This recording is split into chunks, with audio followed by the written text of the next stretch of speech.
toutes et à tous, bonsoir. Je suis ravi d'être parmi vous. J'aurai le plaisir de vous accompagner tout au long de cette soirée, de ce nouvel événement Hello Women. Et là, je vois vos regards et je sais ce que vous êtes en train de penser. Mais que fait cet homme sur la scène d'Hello Women? Que fait cet homme qui plus est super bien sapé, très bien habillé? Et vous pouvez l'applaudir très fort. Que fait cet homme sur la scène d'Hello Women, d'autant que woman signifie femme en anglais? Je suis venu vous dire au moins 7 choses. Avez-vous bien pensé à brancher, à rebrancher votre box? Dans rapport à Orange, tout ça, évidemment. Non, plus sérieusement, je suis Raphaël Liem. D'habitude, j'anime des émissions. Mais je suis là ce soir parce que je crois qu'au quotidien, dans mes engagements, via les associations, sur le terrain, j'essaye d'être le meilleur allié possible. Et surtout, avec Orange et sa fondation, on pense que les hommes ont aussi un rôle à jouer, sans parler évidemment à la place des femmes. Et on va essayer de vous le démontrer ce soir. Alors, Hello Women, comme vous le savez, c'est un événement qui célèbre les initiatives favorisant l'accès des femmes à la tech et au numérique, aux carrières et aux potentialités qu'ils ouvrent. C'est un événement en 2 temps cette année. La soirée, évidemment, qui nous réunit autour du 8 mars aussi. Il y aura un autre événement. Vous pouvez d'ores et déjà sortir vos agendas et booker la Journée internationale du droit des femmes avec des actions locales dans les Orange Digital Center. L'engagement et les actions menées par Orange, sa fondation et ses partenaires en faveur des femmes et du numérique sont variées. Elles ont différents visages selon les continents, selon les besoins variés, multiples, puissantes, comme les femmes qui bénéficient de ces projets. Alors, quelles sont ces actions? Quels sont les programmes qui ont été développés depuis 1 an déjà, plus d'1 an depuis la précédente édition? Pour le découvrir, je vous propose d'accueillir nos premières invités. La ministre chargée de l'égalité entre les femmes et les hommes, la diversité et l'égalité des chances, Isabelle Rome. Et la directrice du groupe Orange, Christelle Edeman. Bonsoir, bienvenue. Je vous en prie, installez-vous ici. Bienvenue, quel honneur vous nous faites d'être avec nous ici sur cette scène. Christelle Edeman, l'engagement d'Orange en faveur de l'inclusion numérique, notamment des femmes, elle est inscrite dans votre raison d'être d'entreprise. Vous avez un enjeu prioritaire autour de la mixité dans les métiers techniques, les métiers du numérique. Pourquoi est-ce qu'il faut accélérer sur le sujet? En fait, on a beaucoup de sujets parce que d'abord, on doit représenter. Quand on est une entreprise, on veut attirer les meilleurs talents parce que pour amener le meilleur service à nos clients, il faut les meilleurs talents. Donc déjà, ça veut dire, dans les talents, il y en a autant et il n'y a pas de barrière pour le numérique pour les femmes. Donc attirer les meilleurs talents et donc en particulier tous les talents féminins. Et puis ensuite, on sert, il y a beaucoup de femmes dans cette salle, sûrement beaucoup de clients d'Orange, de clientes d'Orange, et donc on se doit de refléter la société. Et puis surtout, le numérique, on va en parler ce soir, il y a beaucoup de biais, effectivement, et les femmes et les filles se mettent beaucoup de biais dans leur développement, et il y a énormément de besoins non pourvus aujourd'hui, donc il faut absolument qu'on arrive à attirer plus de femmes dans les métiers du numérique. Et puis surtout, le numérique a un rôle, donc on a beaucoup d'enjeux autour évidemment d'un numérique responsable, et c'est ça notre raison d'être. Comment utiliser le numérique pour aider la société, aider à attirer des femmes, aider dans l'inclusion par le numérique, faire en sorte que le numérique ne reproduise pas les biais qu'on peut avoir dans la société. Donc il y a beaucoup de sujets qui touchent au numérique et qui sont liés finalement à des enjeux qui dépassent largement une entreprise comme Orange. Mais évidemment, quand on est une entreprise comme Orange qui touche 260 millions de clients dans le monde, en Afrique, en Europe, on a un rôle à jouer dans la société et on le prend très au sérieux. Et c'est en plus quelque chose qui motive nos collaborateurs, femmes bien sûr, mais hommes aussi. Parce qu'après, au fond, quand on est dans une entreprise, je pense que c'est tellement plus agréable de travailler dans une entreprise où il y a des hommes, des femmes, des gens différents. Et je pense que pour attirer les meilleurs talents, il faut donner envie aux gens de nous rejoindre. Et là, évidemment, c'est moi, c'est les membres du comité de direction ici, c'est toutes les femmes d'Orange. On a envie de donner envie aux hommes et aux femmes de venir travailler chez Orange. Et donc, on a beaucoup d'engagements, effectivement, dont on va parler ce soir. Et puis, il y a beaucoup de témoins dans cette salle de tout ce qu'on fait. Madame la ministre, vous, de votre côté, quel regard est-ce que vous portez sur ce sujet?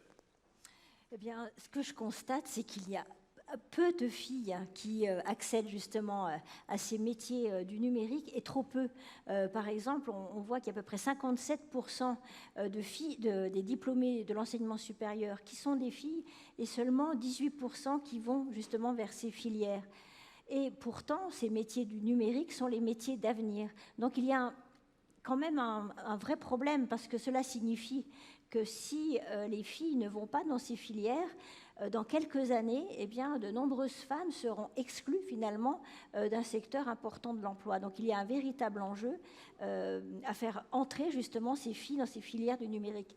Et c'est aussi du gagnant-gagnant, puisqu'en fait, nous savons aussi que les entreprises ont besoin de talents, qu'elles sont parfois en tension de recrutement et qu'elles se privent aussi de talents, de compétences et qu'elles ont tout à gagner à avoir davantage de filles. Vous l'aviez rappelé aussi, Christelle, indépendamment du volume, c'est aussi la mixité qui est importante à promouvoir, à développer. J'allais dire, aujourd'hui, on ne démontre plus l'effet positif de la mixité, de la diversité aussi, au sein des entreprises, qui sont toujours synonymes de richesse. Quand on est dans l'entre-soi, on a toujours tendance un peu à se replier, à ne pas s'ouvrir. Et donc finalement, j'allais dire, on est moins créatif, on est moins inventif. Et donc, on doit promouvoir cette mixité. Et on voit qu'on doit agir aussi un petit peu dans les deux sens, c'est-à-dire qu'il faut à la fois pousser les filles à aller vers ces métiers et puis aussi peut-être agir avec les entreprises pour qu'elles attirent peut-être aussi davantage les filles dans ces métiers. Donc voilà, après je pourrais détailler davantage peut-être ce que nous avons en cours comme action. Puisque, Madame la Ministre, vous parlez des entreprises, est-ce que selon vous c'est important que des entreprises, des grands groupes comme Orange par exemple, s'investissent aux côtés des pouvoirs publics? Moi je trouve que c'est extrêmement important et je trouve que tout le travail qui est fait par Orange est vraiment remarquable. Je pense qu'il faut le dire, parce qu'en plus vous intervenez à différents niveaux. Et oui, je trouve que c'est important parce que vous l'avez rappelé aussi, les entreprises sont le reflet de la société, donc c'est très important. Et puis aussi, et je le dis d'autant plus que moi, je suis un pur produit du public, parce que j'ai été magistrate pendant longtemps, et que rencontrant de plus en plus de chefs d'entreprise, de réseaux féminins, etc., je me rends compte que dans les entreprises, l'innovation va plus vite que dans le public, qu'on avance un peu plus vite. Et je trouve que souvent, ce que développent les entreprises comme Orange, par exemple, eh bien, est inspirant aussi pour nous dans le public. Et je pense que nous avons vraiment à agir ensemble, mais nous avons aussi à agir ensemble parce que nous aussi, j'allais dire au niveau de l'État, bien sûr, nous pouvons agir par rapport aux filles, notamment en termes d'éducation et nous sommes en train de travailler particulièrement là-dessus avec le ministre de l'Éducation nationale, la ministre de l'Enseignement supérieur, justement pour promouvoir l'accès des filles dans ces filières. Aussi, ce qui est très important, c'est de favoriser cette culture de l'égalité, c'est-à-dire pour lutter un peu contre les stéréotypes qui naissent finalement dès l'enfance. Vous avez parlé des jouets, Caroline a parlé des jouets tout à l'heure, genrés. Il faut aussi qu'on apprenne aux enfants à avoir des modèles un peu différents, pas forcément toujours des choses qui renvoient à une douceur, à une forme aussi un peu de soumission pour les filles, et pas forcément toujours pour les garçons ces modèles un peu de virilité obligatoire qui enferment finalement les garçons comme les filles dans certains modèles. Et puis ensuite, il nous faut aussi travailler avec les entreprises, justement. Je pense qu'il y a un enjeu important en termes de gestion des ressources humaines. Et moi, j'ai pu le faire aussi précédemment, puisque avant d'être à ce poste, j'étais la haute fonctionnaire chargée de l'égalité entre les femmes et les hommes au ministère de la Justice et agir aussi sur l'équilibre entre vie professionnelle et vie personnelle, ça paraît aussi extrêmement important. Et je pense qu'il faut oser aborder aussi cette question parce qu'on voit que c'est quand même souvent un frein pour l'accession des femmes aux postes de responsabilité. Et là, je pense que nous avons vraiment à nous mobiliser ensemble parce que ce qu'on constate, c'est qu'à un certain âge, on peut prétendre à certains postes de responsabilité que les femmes n'y vont pas parce qu'il y a encore des enfants en bas âge et que les hommes y vont et qu'ensuite c'est difficile de raccrocher les wagons. Enfin voilà, donc je pense que nous avons aussi à travailler là-dessus. Nous avons aussi à mieux communiquer, et là je pense que nous pouvons le faire ensemble, sur les métiers pour qu'ils soient plus attractifs et justement avec des images moins stéréotypées, moins austères, montrer aussi combien ces métiers du numérique peuvent être utiles à la société. Et voilà, je pense que nous avons vraiment tout un travail à faire ensemble. C'est drôle que vous terminiez par ça parce que j'ai une question qui me vient que j'aimerais vous poser à toutes les deux. Qu'est-ce que vous avez envie de dire aux femmes qui nous regardent là via ces écrans, qui sont ici dans notre public, qui n'osent pas se lancer dans ces métiers ou pire, qui n'y pensent même pas? Christelle?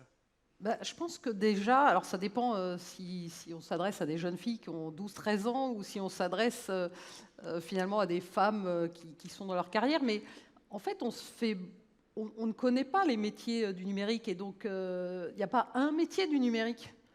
Et chez Orange, il y a autant de métiers, j'allais dire, que de possibilités. Et donc on a tendance, et en plus par nature, les femmes ou encore plus les jeunes filles ont tendance à se mettre la barre très haut en se disant oh là là, c'est trop dur, c'est pas pour moi. Puis il y a l'image du hacker à capuche, sweat à capuche derrière son ordinateur, qui sort pas, qui mange pas, etc. En fait, le numérique, c'est pas ça. Alors par contre, toutes les jeunes filles, elles savent se servir d'un portable. Quand il s'agit d'utiliser le numérique dans la vie au quotidien, on le sait faire. Et donc il faut à nous de donner envie, de montrer. Et là, on a plein de témoignages et on travaille. Il y a plein d'associations qui font ça, pour montrer qu'il ne faut pas se mettre la barrière très haut en se disant rentrer dans le numérique, ça ne veut pas dire Bac+5, des diplômes, des études. On peut faire des choses qui sont très, très accessibles, donc il faut démystifier.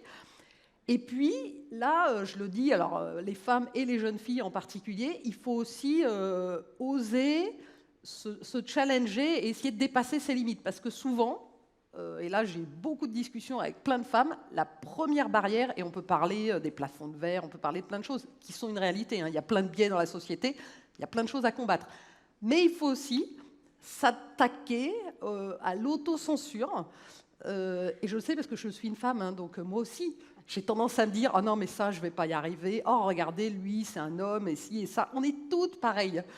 Et donc, il faut arriver à passer au-delà et puis de se dire que quand quelqu'un vous fait une remarque, et là, vous allez vous dire « Oh non, mais s'il m'a dit ça, ça veut dire que... Oh non, non, mais en fait, il pensait ça, etc. » En fait, il faut arrêter d'intérioriser et il faut trouver votre buddy, là, alors un homme, une femme, un copain, la mère, le père, le prof, peu importe, avec qui vous pouvez vous ouvrir et puis dire « Tiens, il y a un truc auquel j'ai pensé, mais je crois que ce n'est pas fait pour moi. » Et trouver quelqu'un qui va vous dire finalement « Et pourquoi pas ?»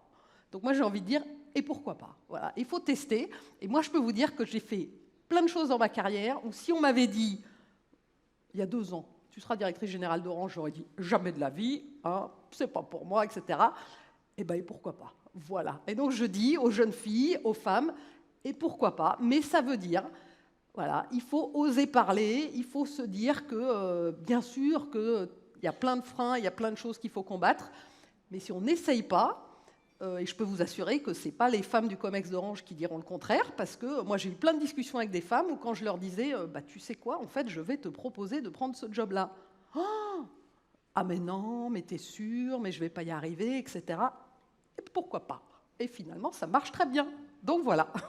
Madame la ministre, alors, on dit pourquoi pas, mais qu'est-ce qu'on dit d'autre alors à ces jeunes filles, à ces femmes Je pourrais reprendre, j'allais dire à 99% Signé. ce que vient de dire Christelle. Alors si je dois rajouter quelque chose, déjà effectivement il n'y a pas de métier interdit. Et puis alors moi je vais dire par rapport à ce qui me porte moi, c'est que quand justement on se sent pas capable ou qu'on se prend des remarques qui ne sont pas forcément très agréables, toujours se dire pourquoi je fais ça et qu'est-ce que je veux faire et où je veux aller. Voilà. Et en fait, je pense que c'est pour ça que je dis toujours, ne renonçons pas à nos idéaux. Enfin, quand je dis ça, moi, j'ai jamais rêvé d'être ministre. Hein, mais en fait, ce que je savais, c'est que j'ai un rêve. Oui, c'est simplement celui de me battre pour la dignité humaine. Voilà. Et donc ça, voilà, pour moi, c'est ma boussole.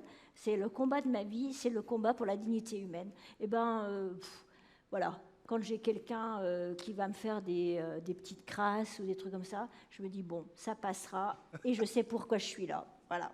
Donc, je pense que c'est important. Vous pouvez les applaudir très très fort. Merci beaucoup, Madame la Ministre. Je vous invite à rejoindre le public. Nous, on va là-bas. Vous applaudissez aussi Christelle Edeman. Et puis, je vous invite à rester avec moi si ça ne vous dérange pas trop. On va rejoindre... On va derrière. Regardez cette autre scène juste ici. Rejoindre une autre invitée.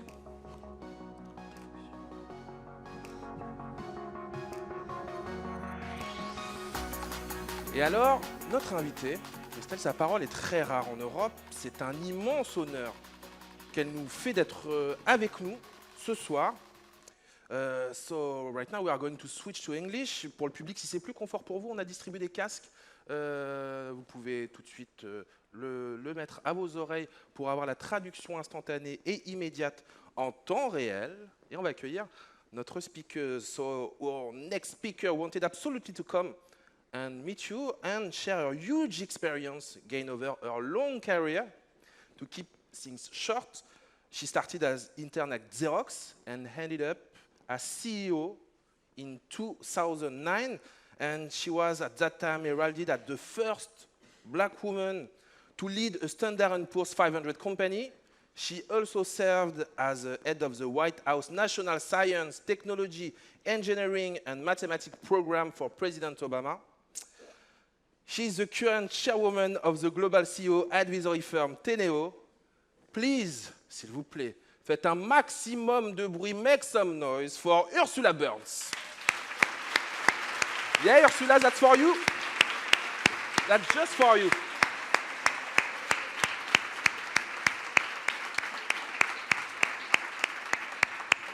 Bonsoir, Ursula. Hello, Ursula. How are you?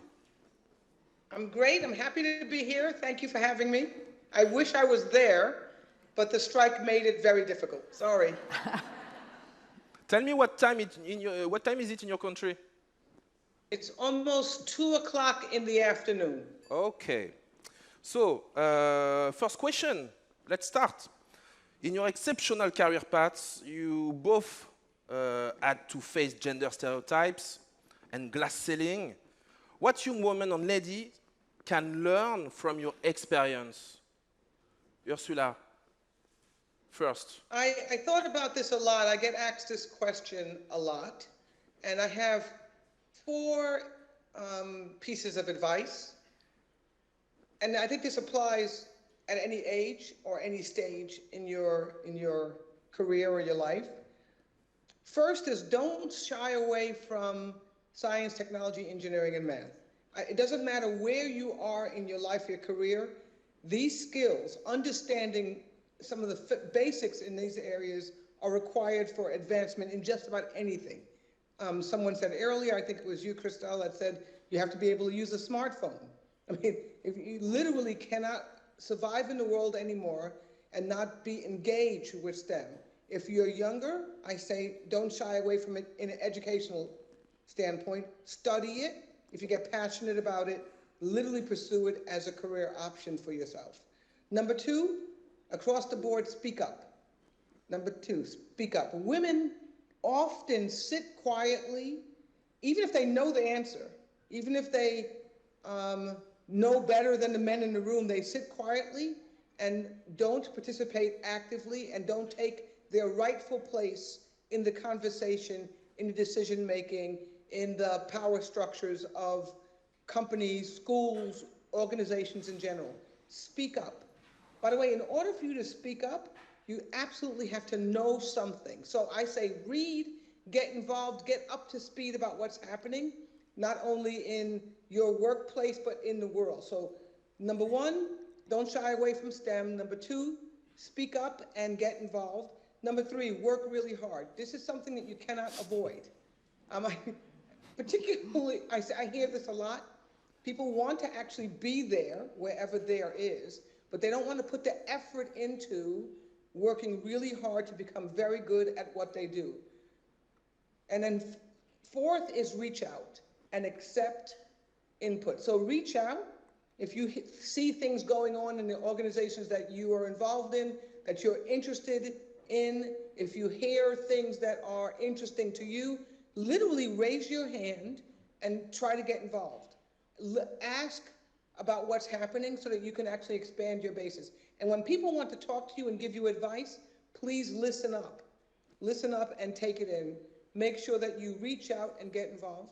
And then the final thing is know the facts and data about your organization. I talk to this a lot, particularly in work environments. People often talk about the fact that they are engaged in diversity, gender diversity, they're really passionate about it, and then ask them, so what is the performance of the organization? How many women are on your boards of directors? How many women are in your management committees? How many women are running key projects, et cetera? What's your promotion rate for women? What's your promotion rate for minorities? So know the data, know what's happening in your organization so you can be well informed and hopefully help them to do better. Christelle, I'm asking you the same question. If you want to add something, you can look at this camera, just here. Well, I think, the four things are absolutely right, and I think the work hard, yes. That there's no magic. But there are a few things I would add, maybe, and to be a bit more on the soft side. Make sure you wake up every morning having fun and being willing to go to work. And I think that's something that, because of course you have to work hard, of course you have to reach out, of course you have to, learn, etc. But I think we only have one life. And my advice, and I've met with many women who are working hard, who are actually sometimes doing the work on behalf of other people, and they are not indeed speaking up, but actually they don't dare also moving out of the comfort zone and saying, well, why not change? And why not pick another organization? And I know it's not easy, because of course you can have economic dependence, so there are many things. But as much as you can, make sure that if you're not enjoying, speak up, or at least, and I've seen my own experience and other people, sometimes just speaking up and saying, well, you know what, I don't think I'm included in the team, or I think there are things that are not correct. So obviously, you need to find the right environment to do that, not in front of a board meeting or very important decision meeting. But there are ways to making your point so that every day you go to work, you work with your colleagues, and you feel included, you're happy, because otherwise, my advice is change job or change your boss. If I may add, I'm so happy you brought in this point about joy and happiness. Literally, this is the foundation for anyone to really progress. If you're in an environment that you are unhappy or not valued, as my husband used to tell me, get another job. That's the best way to do it. So please enjoy my last question, ladies. According to you, what companies or institutions should do to foster diversity and inclusion at all levels? Christelle? Well, there's not one magic recipe, and I think all companies are trying many things, and it starts by having leaders who really mean what they talk about. Because, as Ursula was saying, every company is engaged, and especially if you're in a country like France, where, gender diversity is something that every company wants to make sure that we promote. But then there's authenticity or not within companies. And so you need a CEO who's really committed. You need an organization that's really measuring, because you can't improve things that you don't measure, so you need KPIs. And then you need to work hard on biases in the organization. You need indeed to move the needle, and there's no one magic recipe. It's how you recruit people, how do you develop people, how do you make sure that when women are in their 30s, whatever, when they want to have children, that they have also an incentive to manage their professional and personal life, and that they are willing to come back to work after they have a child. And then it's also the biases in the organization. Every time you promote someone, what signal do you send to the organization? Do you have men and women on shortlist for any jobs? And indeed, because women tend to be more shy, quiet, they don't raise their hand, they will never ask for a job. So if you don't reach out, and that's what HR organization and leaders have to do in a company, it's make sure that you put a system that goes against all the biases that by design exists in any organization. And then it's recruit more women, develop, and make sure that you train leaders, men and women, on why it's important and why it's a lot more efficient and impactful for companies to have diverse team. Men, women, gender diversity is obviously important, but it's also about passport diversity, seniority. I mean, there are many, many other things than just gender diversity, of course. Ursula, what do you think about? I think that one of the reasons why I was really excited to come over was to meet you, Crystal, in person, because you're so right on all of the points that you said. I would just add one more, and that is to say that organizations and forums like the one that you are sitting in right now, Hello Women, where women come together and literally gain strength from each other, learn from each other, actually show men and the world and other women that there is a powerful force out there that wants to be included. It's really an important thing as well to understand.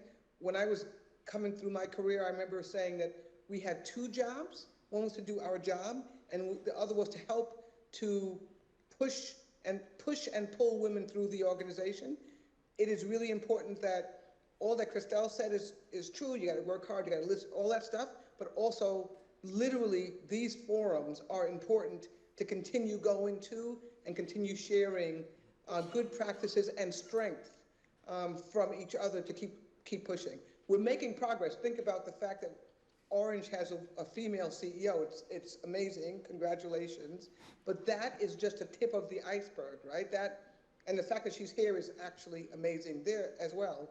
The tip of the iceberg. Keep working together to move forward. And I think, it'll be slow, not as slow as it was in the past. But if we keep working together, we can speed it up a bit. Thank you very much. Thank you, mesdames, for your tough and your fruitful experience. We hope that the next CEO of a large tech company sits among this audience because, yes, you can. Yes. Thank you once again, Ursula. Thank you, Christelle. We can applaud them loudly. Faites-leur un maximum de bruit, s'il vous plaît. On va revenir au français. On reste avec moi une petite seconde, Christelle, pour la séquence suivante. Le temps que vous puissiez retirer vos casques, qu'on retire aussi, hop, bah ça y est, c'est déjà fait les chaises. Je vous propose de découvrir en images, au plus près du terrain, pourquoi et comment faire avancer la place des femmes dans le numérique. C'est parti.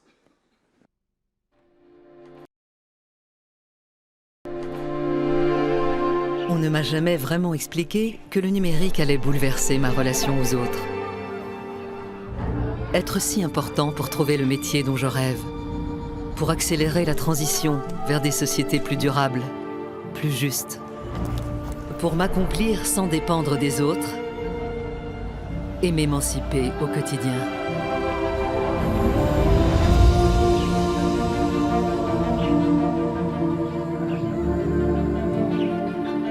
Contrairement à ce que certains pensent, j'aime la technique. Je fais partie de ces femmes, encore pas assez nombreuses, qui font le choix de passer outre les barrières et les idées reçues pour bâtir des passerelles et participer au développement de mon entreprise, de ma ville, ma région, mon pays.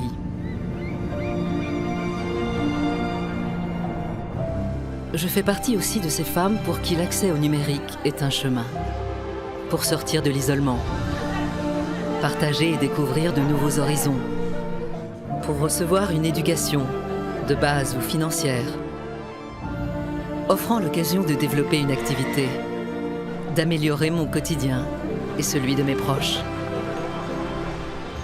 J'habite un village du Maghreb. J'habite une banlieue européenne. J'habite une ville africaine. Je veux contribuer au devenir de la société et contribuer à mon propre devenir.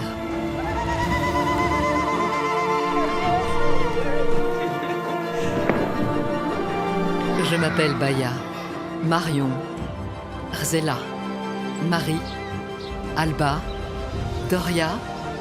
Nous sommes le visage de ces femmes pour qui le numérique a changé la vie. Un numérique miroir de la richesse du monde, à notre image.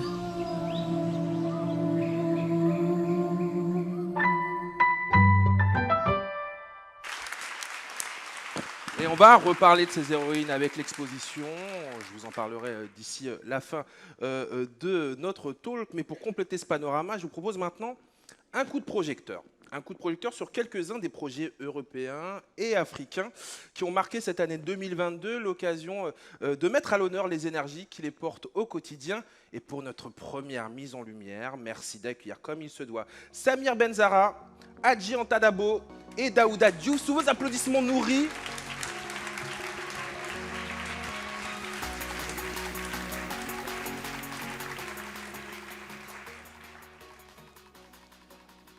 Je t'en prie, Samir. Merci.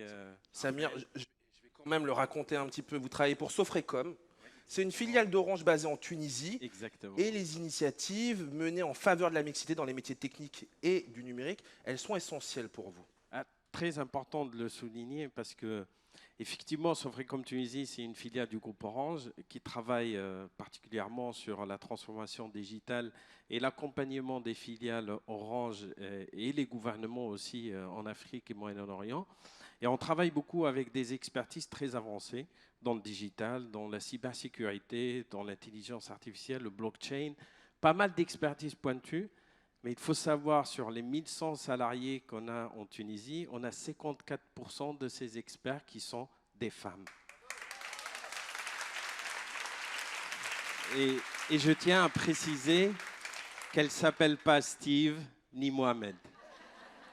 Voilà, c'est vraiment des femmes très expertes. Et d'ailleurs, on a une vingtaine d'Orange experts qui sont reconnus au sein du groupe Orange. Et plus que la moitié aussi, c'est des femmes.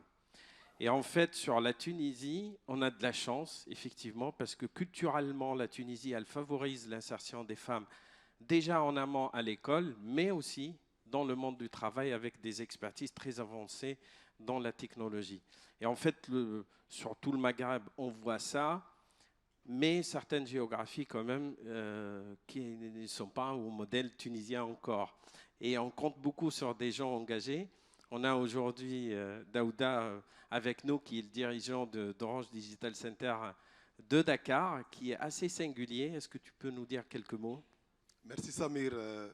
La singularité de l'Orange Digital Center de Dakar tient au fait que sont regroupés dans un même espace et gratuitement un ensemble de dispositifs d'accompagnement allant de l'initiation au codage par exemple, à des parcours certifiants en passant par le Fab Lab solidaire et l'accompagnement à l'entrepreneuriat. Et plus encore, le financement. L'intérêt de ce dispositif, c'est de booster un peu l'employabilité des femmes et des jeunes qui franchissent les portes de l'Orange Digital Center. Comme vous le savez, dans nos géographies, les projets et les compétences liées au numérique sont très recherchées. Et justement, le lien avec le projet Hackers, c'est l'école du code que nous avons ouvert à des jeunes filles en échec scolaire, issus de quartiers difficiles et que nous accompagnons pendant 4 mois à acquérir des compétences numériques fondamentales en vue de leur insertion. Merci d'ailleurs Hadji, qui est parmi nous, cofondatrice de la start-up Digital Nissa. Exact. Aussi que vous avez eu un parcours au sein de l'ODC de Dakar. Alors, c'est la mission de la start-up? Alors, Digital Nissa, c'est une start-up féminine qui a été co-créée par 6 jeunes femmes qui sont des bénéficiaires du programme de Orange Digital Center. Donc, notre objectif, c'est de promouvoir l'expansion des femmes et le leadership dans le digital. Donc l'objectif premier, c'est de participer à l'essor de notre pays via le digital, bien sûr, en permettant à des jeunes femmes et des jeunes filles sénégalais de pouvoir saisir des opportunités qui vont leur permettre de parvenir à une employabilité et de subvenir à leurs besoins. Donc, en guise d'exemple, déjà, en 2021, nous avons été lauréats du POESAM avec un projet, une plateforme qu'on a mis en place. C'est une plateforme d'enregistrement des naissances dont l'objectif, c'est d'enregistrer chaque enfant qui naît et d'envoyer ces données vers l'état civil le plus proche pour lutter contre la patrie et aider ces jeunes mamans-là et permettre à ce que chaque enfant puisse avoir un acte d'état civil et de jouir de ses droits. Belle mission et un très bon rôle au sein de nos pays. Et justement, pourquoi le programme Aqueuse est aussi important pour vous? Alors, je pense que le programme Aqueuse, c'est ça notre principale mission, parce qu'on veut faire participer à l'expansion des femmes et du digital, comme je l'ai dit tantôt. Donc, actuellement, moi, je réside à Dakar, mais il y a ces jeunes femmes-là qui sont dans les zones reculées du Sénégal, qui n'ont pas accès au digital. Donc, l'équipe de Digital Nissa est présente sur les quartiers difficiles de Dakar, sur les régions. Et notre objectif, c'est de prendre ces femmes-là qui sont laissées qui sont en décrochage scolaire et qui n'ont plus goût à la vie. Nous essayons de faire de telle sorte qu'elles comprennent, nous les redirigeons du moins vers l'Orange Digital Center de Dakar. Et comment ça se passe? C'est via des séances de sourcing. Le sourcing se fait via des sessions de soft skills où nous aidons ces jeunes femmes-là, ces women-là, à changer, avoir un mindset de winner, en faisant des sessions de storytelling, de prise de parole en public, mais aussi pour leur permettre de revoir à nouveau confiance en soi, on fait de la boxe. Donc c'est avec cette technique-là qu'on essaye de faire revenir ces jeunes femmes-là à la raison. Et ainsi, l'Orange Digital Center avec Daouda Diouf devient ce passerelle-là qui va permettre à ces jeunes femmes de suivre une formation hard skill de qualité et que par la suite, elles vont pouvoir avoir un nouveau goût à la vie. Pour certaines, elles vont rejoindre l'école et pour d'autres, elles vont trouver un petit business qu'elles vont essayer de mettre en place. Donc aujourd'hui, c'est ce programme-là qu'avec Daouda, on essaie de mettre en place et que moi, je peux en témoigner ainsi parce qu'en 2019, j'ai été bénéficiaire du programme de Orange Digital Center où j'ai suivi une formation en développement d'applications web et mobile et ce qui m'a permis, avec mes consoeurs, de créer Digital Nissa et de m'épanouir dans le digital. Bravo, bravo. Alors, très bonne expérience. Là, moi, je vous dis sincèrement, à Sanfrecom, on cherche toujours des ingénieurs femmes aussi. Donc là, je recrute sur scène. Et Daouda, je pense que le programme, il fonctionne très bien. L'ODC fonctionne très bien. Quelques chiffres là, pour nous éclairer. Merci. Un très beau succès qu'on a eu avec 50% de ces femmes, de ces jeunes filles qui reprennent des études. Donc, renouer avec le goût d'apprendre, c'est important. Près de 25% qui ont eu un stage et pas moins de 8%, tenez-vous bien, qui ont signé un CDD ou un CDI. Et cerise sur le gâteau, disons, l'indice d'estime de soi est passé de 25 à 34 sur l'échelle de Rosenberg, ce qui est juste extraordinaire. Donc c'est un très beau projet et nous avons hâte de faire d'autres cohortes de hackers dans les prochains mois à venir. Merci. Vous pouvez les applaudir très très fort. Merci à vous trois pour ce partage. Une preuve éloquente s'il en est qu'on peut changer le cours des choses. On va poursuivre avec un second projet, Hello Women cette fois-ci.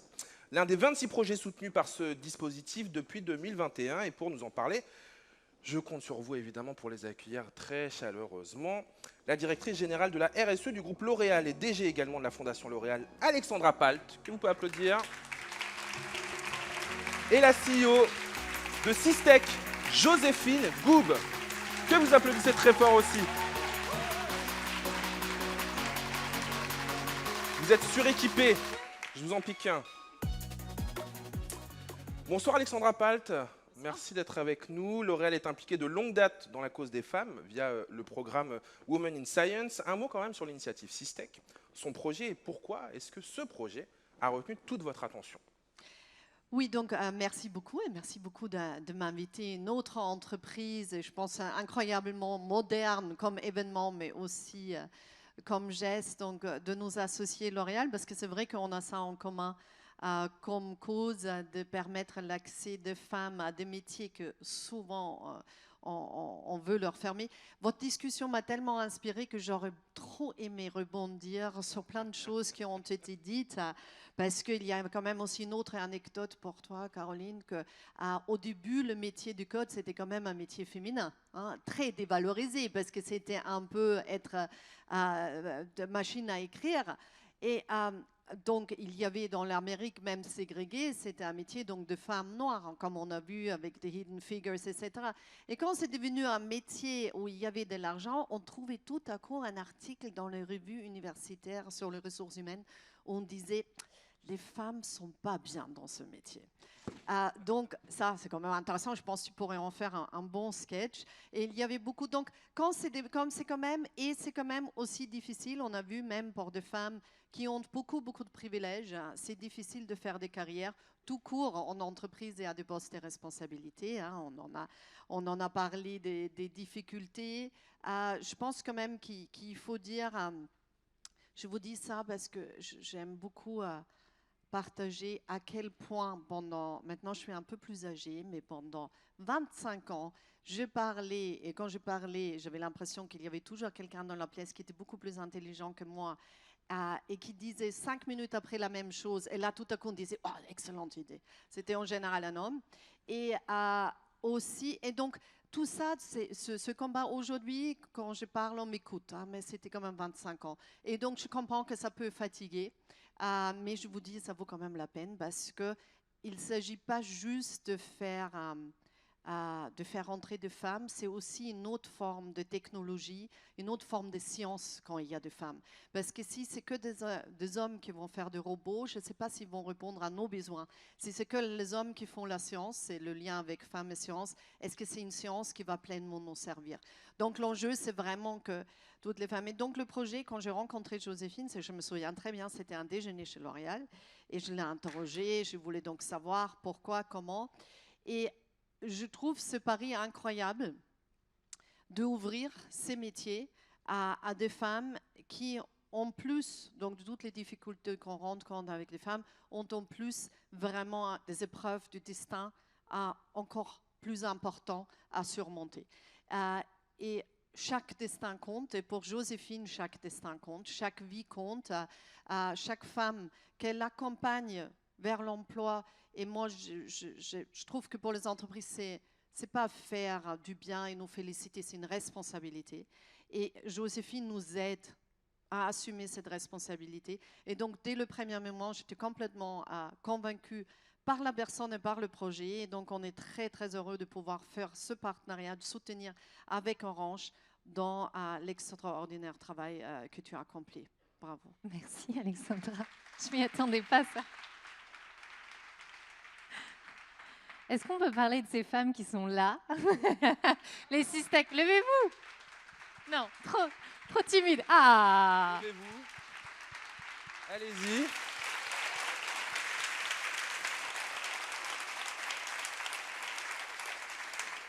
Vous nous les présentez? Ouais, Aïchou. Je vais les présenter chacune. Vous voulez vous présenter? Qui sont-elles, ces femmes? Ces femmes viennent de différentes promos de Sistek depuis 2018. Promo qui avait commencé sur un pari. 50% des personnes réfugiées aujourd'hui dans le monde sont des femmes, en fait. On l'oublie. Et malheureusement, on n'en parle pas assez. Et ces femmes, en Europe, pour la plupart, vont passer 5 ans avant de retrouver un emploi. C'est 2 fois plus de temps qu'un homme pour retrouver un emploi, homme réfugié.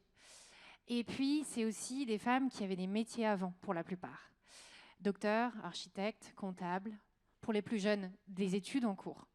Et c'est vraiment contre ça qu'on lutte, c'est ce déclassement que ces femmes vont subir pendant des années, pour essayer de retrouver un peu un chemin de dignité. J'ai beaucoup aimé ce mot, dignité, auparavant. Et j'ai tellement le plaisir d'être sur scène avec toi, Alexandra, avec Elisabeth Moreno qui nous a suivis dès le début en 2018, puis toi après, Elisabeth, et aussi Elisabeth Chungui et Orange qui nous soutient depuis 2021.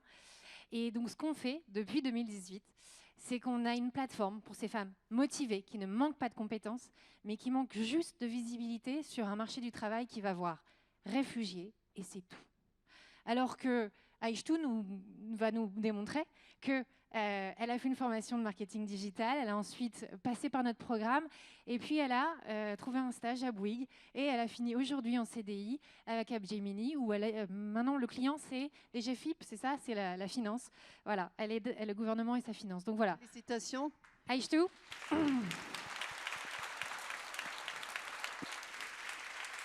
Mais aussi on peut parler de Noura qui va être timide, mais Noura ne s'y attendait pas. Noura.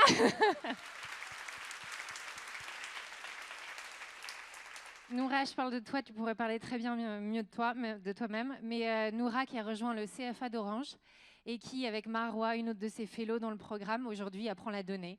Et ça, c'est une énorme reconversion. Et la dernière fois, tu nous avais partagé combien le regard de tes enfants a changé. Parce qu'avant, ils étaient là, maman, je ne sais pas ce qu'elle fait et tout ça. Mais maintenant, maman, elle fait de la donnée. Et ça, c'est sexy, c'est cool. Donc, merci Noura pour nous avoir partagé ça.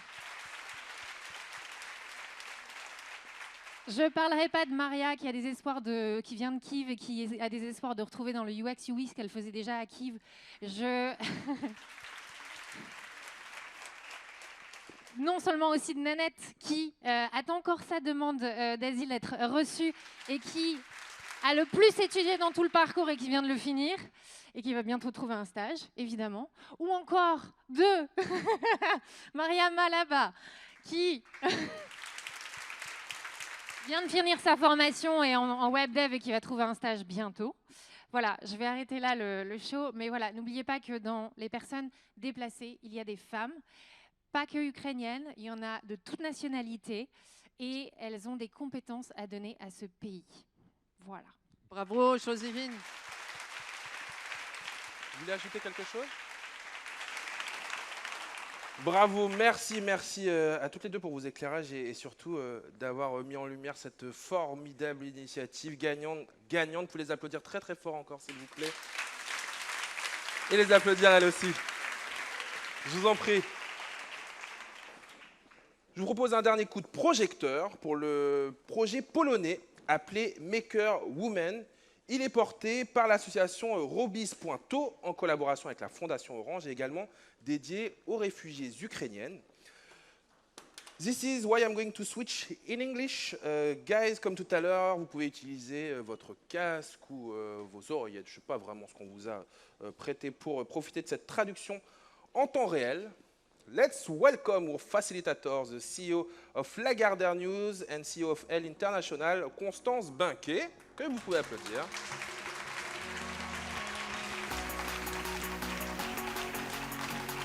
And Konrad Sielziol-Kiewicz from the Orange Foundation in Poland and CSR Director. And from Robis.to, a Polish association based in Warsaw in Poland, Karolina Guzek. Good evening, guys, and thank you all to be there with us. Constance Binquet, due to the context, is it quite easy to understand why this Maker Woman project is so important to you? As a woman, as a CEO of Elle International, which is a brand fully dedicated to women, which is also present in Ukraine with an amazing team, this prize, of course, has a special meaning for me. And I am sure that this initiative has a very special echo for every woman here tonight. So I'm particularly touched by the situation of Ukraine refugees women who are fighting for their dignity, for their safety, for their security, and obviously for their future.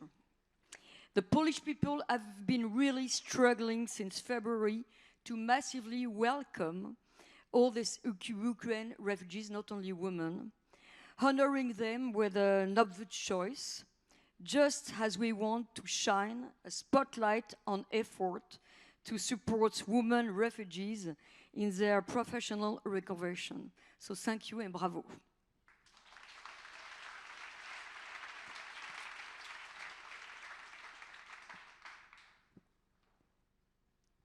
So We have been supporting women for the last years, for already 5 years. We've been cooperating as partners with Foreign Foundation.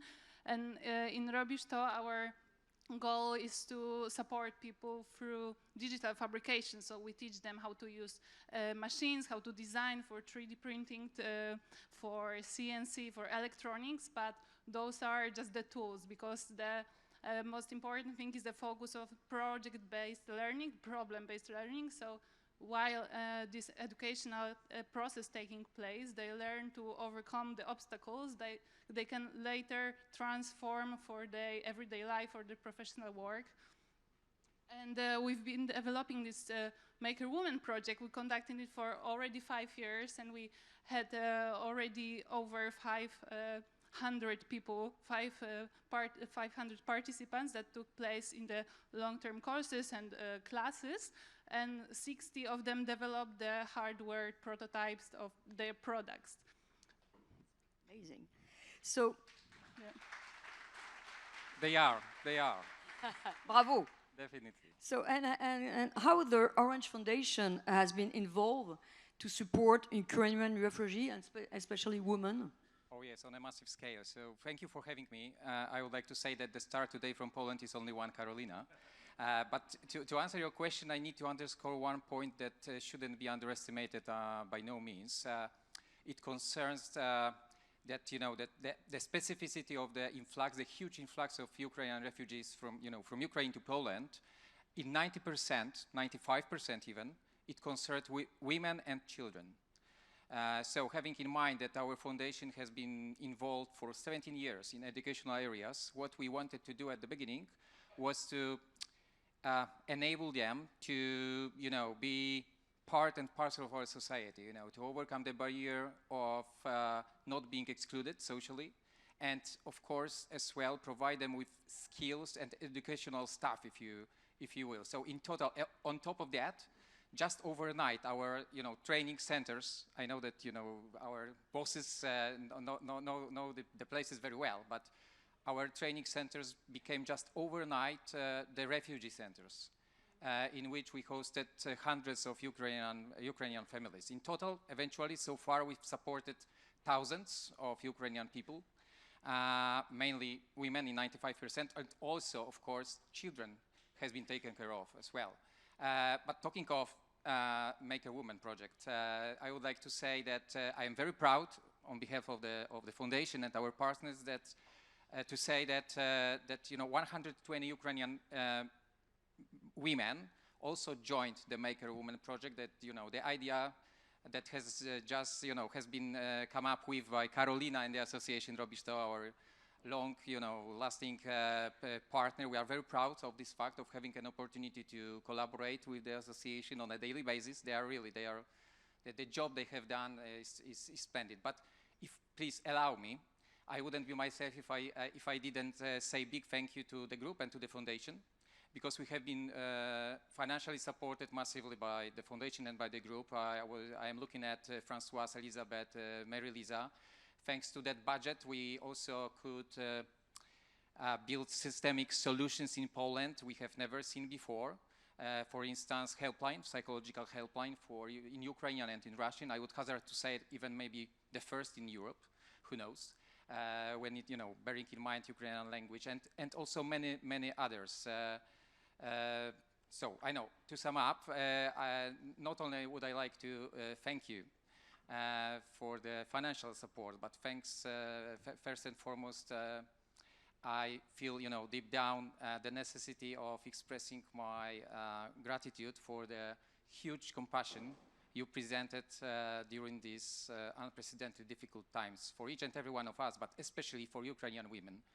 I have no doubt that had it not been for this compassion, your compassion, the group and the foundation, we wouldn't have been able to navigate through this situation so smoothly. Thank you. Bravo. Bravo. Let's salute this commitment and this committee of will. Thank you, the three of you, reminding us that digital is also a way to recover its dignity after Systech. On peut les applaudir encore très très fort, s'il vous plaît. Revenir au français, et je vous invite à rejoindre la salle. Merci beaucoup. On vient de découvrir, mesdames et messieurs, 3 initiatives inspirantes pour cette année, une année 2022. Sorry. Je disais, une année 2022, donc pleine de défis, aussi remplie de motifs de satisfaction. Pour nous en parler, je vous demande d'applaudir, d'accueillir, comme il se doit, Elisabeth Chungi.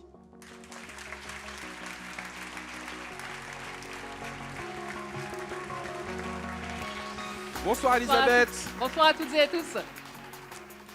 Quelle image, ma chère Elisabeth, se dégage de l'année qui vient de s'écouler? Écoutez, l'année qui vient de s'écouler montre à quel point nous avons besoin d'un écosystème à l'unisson pour continuer à faire progresser la place des femmes dans les métiers de la tech et favoriser l'accès des femmes au numérique. Parce qu'il ne faut rien lâcher. En fait, on se rend compte que sur ce sujet, comme plus globalement sur le sujet de l'égalité femmes-hommes, quand on n'avance pas, on recule. Il n'y a pas de stagnation. Juste un chiffre, par exemple, la réforme des lycées en France qui a quand même fait chuter de 8 points le nombre de filles qui choisissent les mathématiques en terminale. 8 points, c'est le taux de 1994, le siècle dernier, le millénaire dernier. Donc, il ne faut rien lâcher. À côté de cela, il y a des bonnes nouvelles et plein de signaux encourageants. Le témoignage de Samir, voilà, 52% de femmes chez Sofrecom en Tunisie, c'est absolument formidable. Mais voilà, on doit rester mobilisés. Et donc nous, chez Orange, on a continué à être mobilisés à travers notre programme de maison digitale qui est porté par la Fondation Orange. Nous avons accompagné plus de 13 000 femmes cette année dans le développement de leurs compétences numériques, des femmes qui parfois sont sans emploi, des femmes victimes de violences conjugales et pour qui c'est un véritable outil d'émancipation, d'autonomie financière, parce que derrière, elles peuvent monter une petite entreprise, par exemple. Et puis, nous avons déployé à l'international le programme Hello Women. Nous avons engagé 1,5 million d'euros cette année. Nous avons soutenu 26 associations dans une vingtaine de pays autour de 4 axes prioritaires, la sensibilisation, le recrutement, la reconversion des femmes vers les métiers de la tech et puis la fidélisation chez Orange avec donc, je peux citer, nous sommes très fiers de ce partenariat et très heureux avec Systech, mais je peux aussi citer par exemple Girls in Tech à l'île Maurice, où nous coachons, nous sponsorisons les jeunes femmes à l'université pour qu'elles aillent vers les métiers de la tech, ou encore une autre initiative que j'aime beaucoup en Égypte qui s'appelle Heya Back to Work, dédiée aux femmes qui peuvent se reconvertir dans les métiers de la tech après avoir eu des enfants. Et donc voilà, je tiens vraiment à remercier toutes les associations partenaires de ce beau programme Hello Women. Certaines sont dans la salle et je les remercie fortement. Et on peut les applaudir. Ce soir, vous avez choisi de mettre en lumière 3 projets qu'on vient de découvrir sur notre scène parce qu'ils sont symboliques, j'imagine, de cette année si riche et si particulière. Oui, parce que ce sont des témoignages absolument inspirants de la manière dont on peut mettre le numérique au service des femmes et inversement. Et donc, je voulais vraiment qu'on les célèbre. Et je vais d'ailleurs vous demander de nous rejoindre sur scène à nouveau parce qu'on a une petite surprise pour vous. Oui, parce qu'il y a des surprises aussi oui, voilà. dans cette soirée. On va demander à nos facilitatrices et facilitateurs de nous rejoindre sur scène. Les témoins également, Christelle Edeman aussi. Venez, venez, venez les amis. Celles et ceux qui sont déjà venus sur scène, rejoignez-nous une nouvelle fois. Vous pouvez les applaudir très fort. Venez sur cette scène. Christelle, de ce côté. Et puis oui, on va venir par là. Venez, venez. Alors Samir, où sont vos témoins, Samir? Ils sont là. Vous pouvez les applaudir encore très fort, s'il vous plaît. Constance, regardez. Venez par ici, s'il vous plaît. Hop. Ici. Conrad aussi, s'il vous plaît, venez vous mettre là-bas, Conrad. Très, très bien. Alexandra, Constance, Samir, on va vous inviter maintenant à remettre des distinctions. Les distinctions Hello Women à nos invités en remerciement de leur engagement. Cette année, les trophées vous sont distribués aux facilitateurs et aux facilitatrices. Et vous allez pouvoir très symboliquement les remettre sous vos applaudissements nourris, mesdames et messieurs.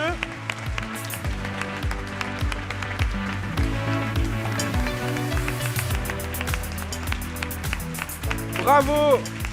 à toutes et à tous.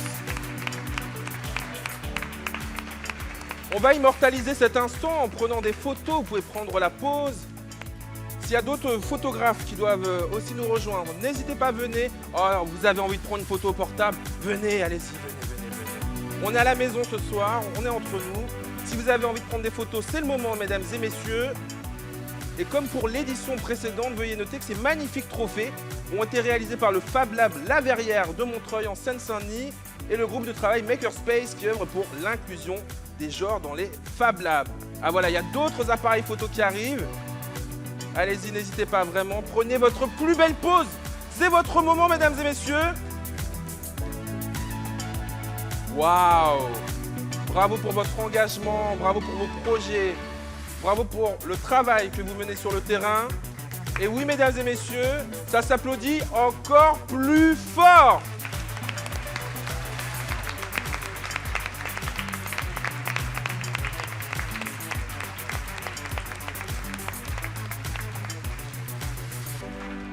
Waouh! Est-ce qu'on a assez de photos ou il va falloir qu'elles prennent et qu'ils prennent des agents?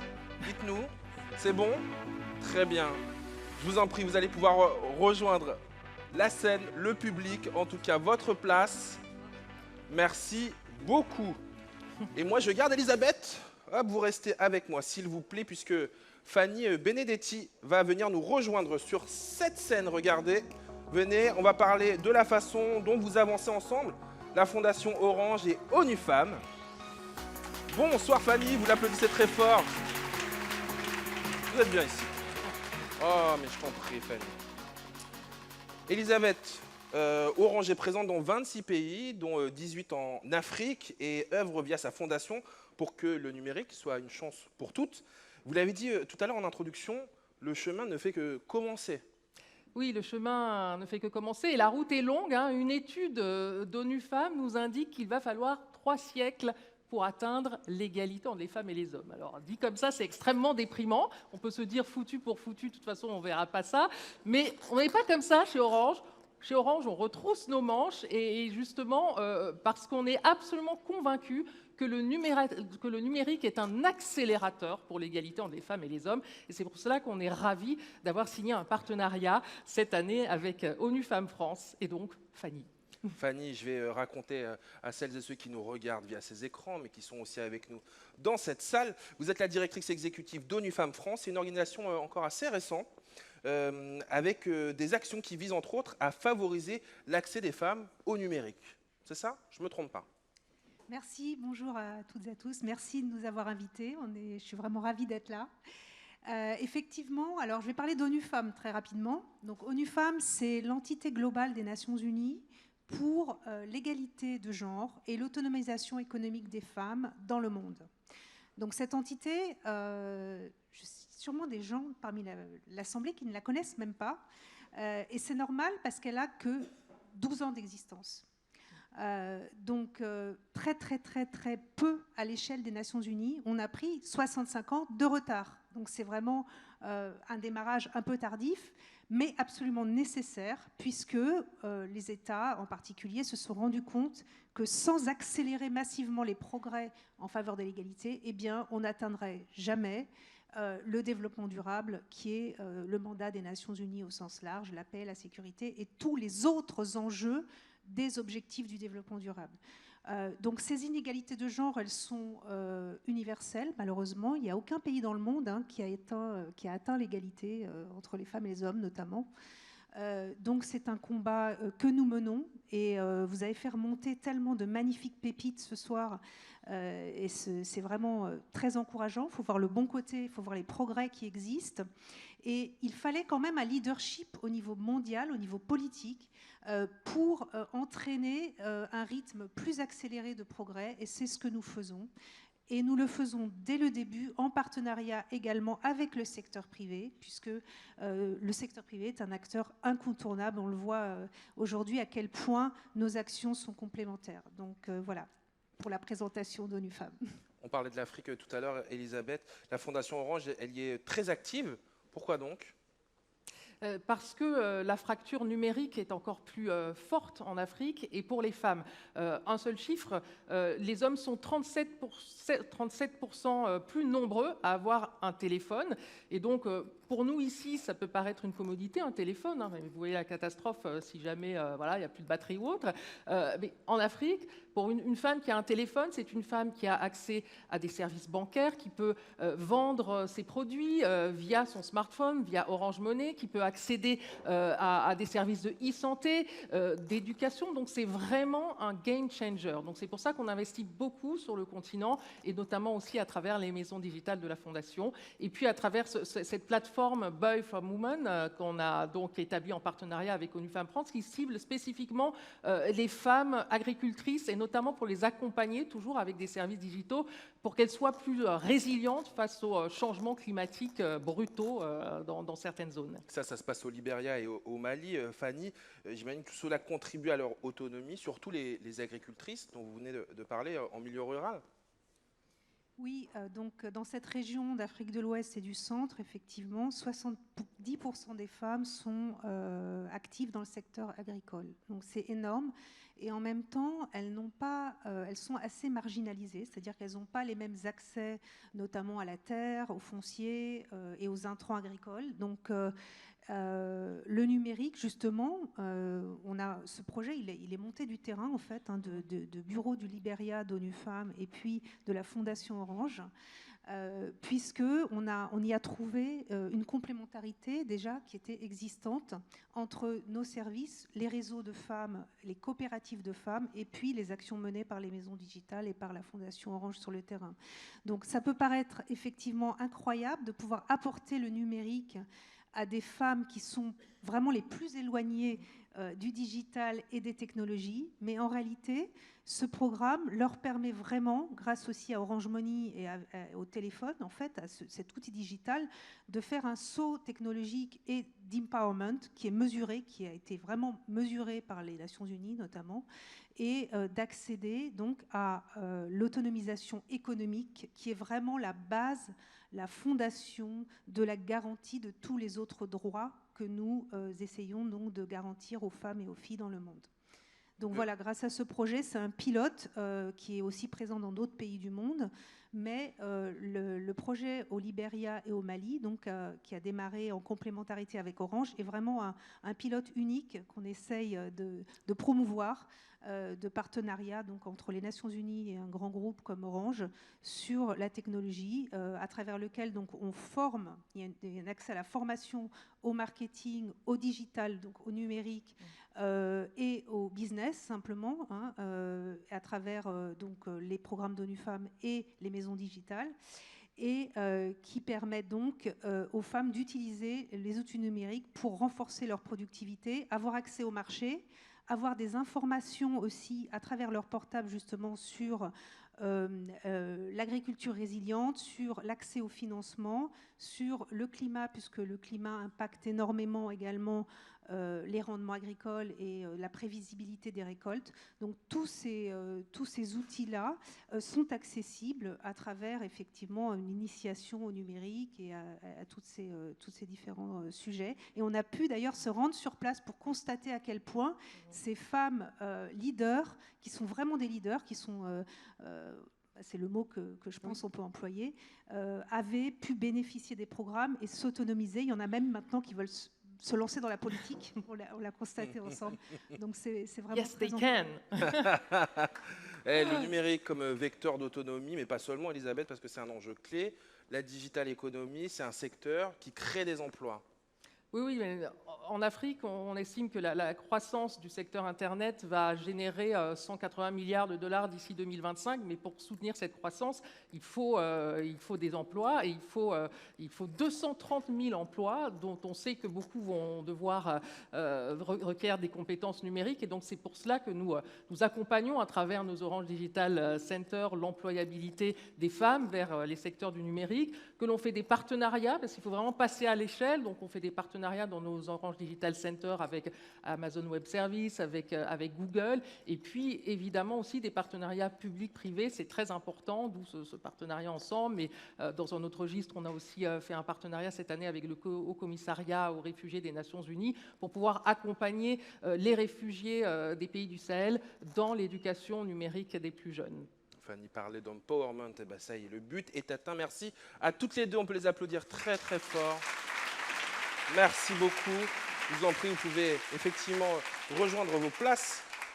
Et pour vérifier, mesdames et messieurs, si l'égalité et l'inclusion sont au rendez-vous de l'écosystème digital, on va laisser la parole à des fins connaisseurs de Twitch, de YouTube, d'Instagram et compagnie. Jean Massier, Mimi, Louise Aubéry de My Better Self et Nawal Stouli. Sous vos applaudissements, s'il vous plaît.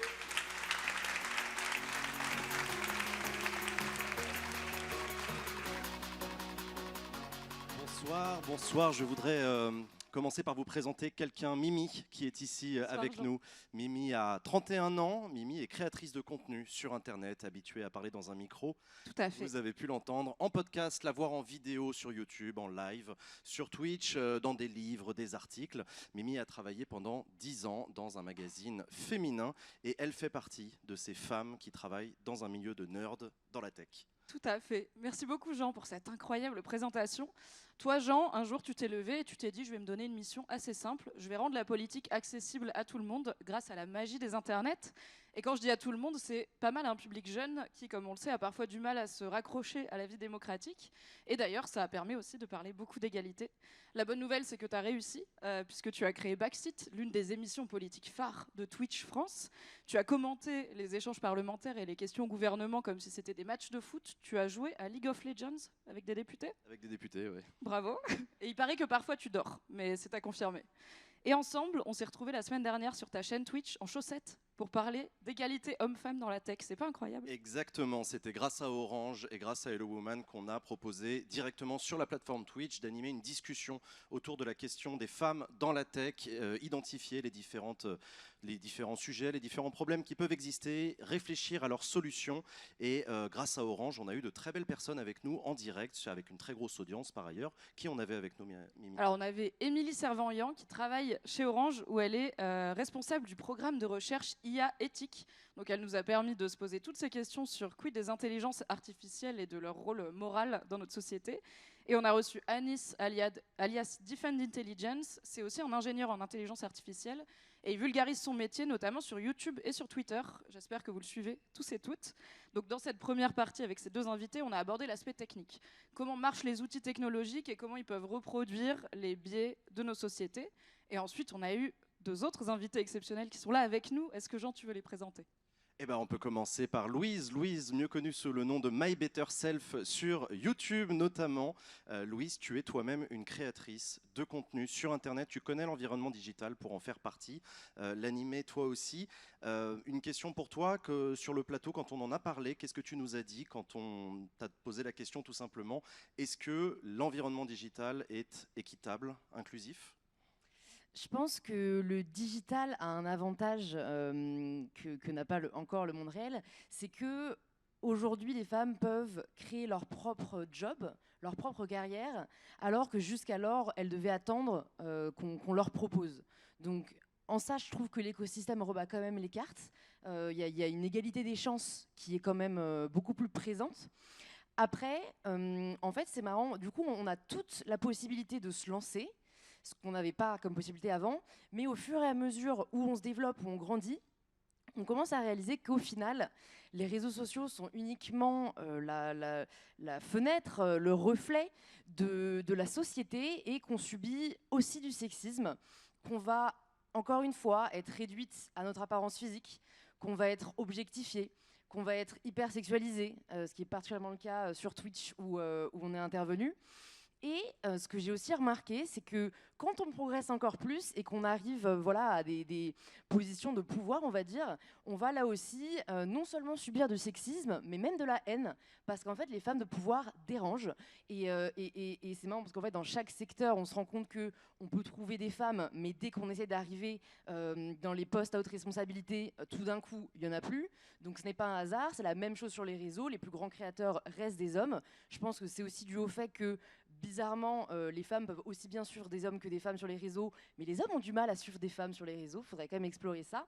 Et donc, quand on arrive à des positions où on a une audience, une communauté assez puissante, eh bien, on va se faire critiquer, on va se faire insulter même. Et c'est là où je pense il y a encore beaucoup de travail à faire. C'est que voilà, on nous a pas fait une place, on l'a prise, mais on nous empêche encore d'aller aussi loin qu'on aimerait, où on aimerait aller. Voilà. Mimi? Vous pouvez l'applaudir.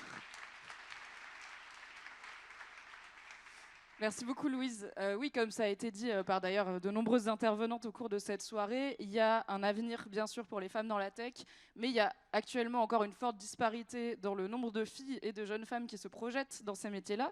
Donc on s'est demandé comment les attirer vers la tech et comment les faire rester, parce que l'idée c'est de se projeter, créer son propre job, comme tu l'as dit Louise, et ensuite la difficulté qui va se poser, c'est de pérenniser ce job, cette place, malgré des obstacles qui sont parfois un petit peu spécifiques et un peu plus durs à surmonter pour les femmes. Du coup, on a aussi reçu Nawel Stouli. Bonjour Nawel. Bonjour. On a parlé un petit peu dans la première partie du live des rôles modèles féminins qui inspiraient notamment Émilie, du coup, qui gère l'IA éthique chez Orange. Toi, tu es un de mes rôles modèles dans la création sur Internet parce que tu es une femme. Tu as été créatrice sur Internet. Tu as ensuite fondé ton entreprise pour accompagner des créateurs et des créatrices sur Internet. Ouais. Quelle fierté, bravo. Est-ce que tu peux nous parler un peu de ton parcours, ton agence et de l'accélérateur que tu as lancé avec Orange et Hello Women? Ouais, mon agence elle est dédiée à des créateurs et des créatrices de contenu qui ont un impact positif sur nos cerveaux et sur le monde. Donc on accompagne essentiellement des vulgarisateurs, on les accompagne en tant qu'agents, donc on va gérer leur carrière. Et on a décidé de lancer un accélérateur qui s'appelle Better en partenariat avec Orange. Et l'idée, c'est de répondre à ce que tu viens de dire, Louise. Donc, c'est un accélérateur de mixité sur les réseaux sociaux. L'objectif, c'est d'aider les femmes à dépasser les stéréotypes de genre. Parce qu'en fait, les femmes sur les réseaux sociaux, on a pris notre place, mais on l'a pris sur des thématiques très genrées, comme le lifestyle et la beauté. Il faut déjà dire merci et bravo à ces femmes-là parce que c'est vraiment facile tous les jours. Et Louise, tu viens d'en parler. Mais on a constaté deux choses. Il y a un écart de salaire entre les femmes et les hommes qui est plus important qu'un écart de salaire dans les autres secteurs parce qu'on va être sur du 30% contre du 18% normalement. Et les femmes ont peu pris la parole sur des thématiques liées au genre masculin comme la science ou le bricolage. Donc l'objectif de cet accélérateur, c'est d'aller aider des femmes qui ont déjà amorcé une carrière sur les réseaux sociaux parce que oser lancer son compte ou sa chaîne YouTube, c'est bien, mais rester, c'est encore plus difficile. Et donc là, l'objectif, c'est de passer une semaine au sein d'Orange avec des experts et des expertes pour les aider à rester. Donc on va les aider sur comment mieux marketer son contenu, comment négocier avec une marque, comment aller chercher des partenariats, comment chercher des subventions, comment trouver la confiance en soi, comment marketer son contenu. Il y aura l'intervention de l'ensemble des plateformes pour maîtriser les facteurs clés de succès sur les réseaux sociaux. Et surtout, le truc dont je suis le plus fière, c'est qu'elles vont toutes repartir avec un job, avec un contrat, avec Orange. Elles vont toutes devoir produire à l'issue de cette semaine-là du contenu pour les réseaux d'Orange. Donc on leur offre directement un partenariat et elles vont rentrer dans la team des créateurs et des créatrices qui travaillent avec Orange au quotidien. Donc elles repartent avec du boulot et ça c'est chouette. Et tout ça est parrainé et marrainé par des créateurs et des créatrices déjà en place qui vont venir les conseiller. Et on a une super marraine qui est Manon Bril de la chaîne YouTube C'est une autre histoire, qui est la première chaîne YouTube tenue par une femme dédiée à l'histoire. Et elle va nous aider dans la section des profils et venir passer une journée avec ses créatrices. C'est donc l'accélérateur Better par Loopin et Orange.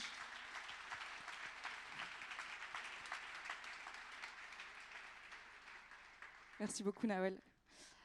Jean? Non, tu l'as dit, on a besoin de plus de femmes qui créent des contenus sur Internet, sur les réseaux sociaux, sur Twitch, sur YouTube, et on a besoin de femmes comme toi qui les accompagnent et qui les aident. Et donc merci à toi et merci à Orange de t'aider là-dedans. Merci à Orange. Tout à fait. Merci les amis pour ce panorama en décalé très instructif. Soutenir l'accès des femmes au numérique se décline, vous l'avez compris, à l'infini et sur tous les registres, du plus humoristique au plus sérieux, en passant par le plaidoyer engagé de personnes inspirantes. Son en-tête Twitter affiche la couleur « Il vient une heure où protester ne suffit plus ». Après la philosophie, il faut l'action. C'est une pensée empruntée à Victor Hugo. Merci d'accueillir celle qui fut ministre déléguée auprès du Premier ministre chargé de l'égalité entre les femmes et les hommes, de la diversité et de l'égalité des chances de 2020 à 2022, Elisabeth Moreno.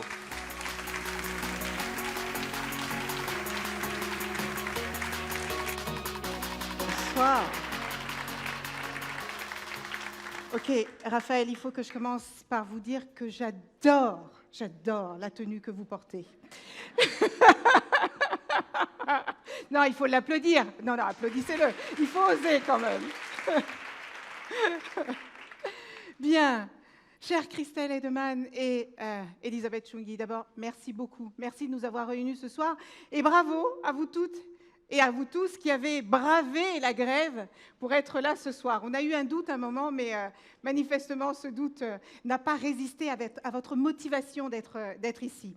Alors, je veux évidemment aussi saluer les parrains, les marraines, les entreprises et tous les représentants associatifs qui sont avec nous ce soir, parce que le rôle que vous jouez dans cette opération avec Orange est extrêmement important. Et je suis évidemment très heureuse de passer cette soirée avec vous pour plusieurs raisons. D'abord parce qu'on a eu plein d'inspirations de toutes les générations. Et je pense qu'il y a plusieurs manières de voir cette soirée.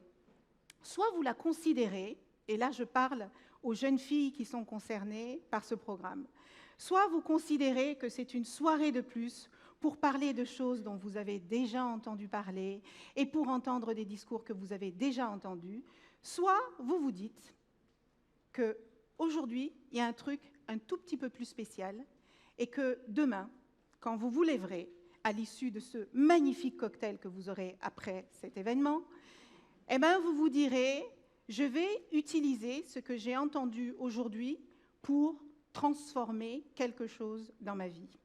Moi, j'espère du fond du cœur que vous allez décider que ce moment que vous passez ici, pour vous, chaque moment qu'on passe dans la vie pour nous développer, pour grandir, pour rencontrer d'autres personnes, sont des moments importants. Et j'espère que vous en ferez quelque chose parce que ça ne dépend que de vous.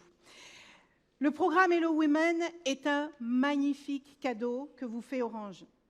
Et ça, c'est vrai partout dans le monde parce que Elisabeth Chungi m'a expliqué que voilà, la France est le centre du monde, évidemment, comme vous le savez, mais il y a d'autres femmes extraordinaires quelque part dans le monde qui ne demandent qu'une chose, c'est qu'on leur tende la main pour qu'elles aussi, elles réussissent.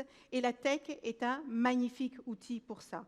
Et je pense que le message principal de Hello Women, c'est de dire à toutes les femmes, où qu'elles se trouvent dans le monde, qu'il n'y a pas de rêve irréalisable, qu'il n'y a pas de projet qui soit inatteignable, et que si vous travaillez votre confiance en vous, que vous luttez contre votre syndrome de l'imposteur. Vous savez, la petite voix qui vous dit « mais pour qui tu te prends?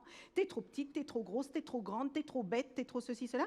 Si vous vous battez contre ce genre de syndrome, qui bien souvent d'ailleurs est présent plus dans notre tête qu'en réalité, et Louise en parle mieux que quiconque, suivez-la, moi je la suis à chaque fois, je me dis « tiens, c'est vrai, je n'y avais pas pensé ».